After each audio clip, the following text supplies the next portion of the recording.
Hello and welcome to Smells Like Home Cooking, where we show you our favourite foolproof recipes for you to try at home. Today we're making this lovely silky smooth cauliflower puree.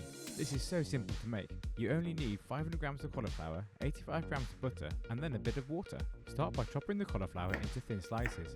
It's best to be as even as possible with this, but don't stress too much about it. Once done, add this to a pan with the butter and then about 100 ml of water. Bring this to a simmer and then steam until tender. Keep checking it every now and again and give it a stir, just so it doesn't burn on the bottom, adding a little bit of water if you need it. When this is soft, transfer it to a blender. Add a bit of salt and lemon juice for seasoning, and a bit of water if you need to help it come together like I have. Once fully blended, it should look like this. You can serve this anytime you'd normally have potato mash, but I like to serve it with our low-carb meatloaf that I've put a link to here.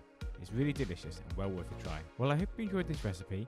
Please like and subscribe and share it around if you did. It really helps a small channel like us, and we'll see you again soon on Smells Like Home Cooking.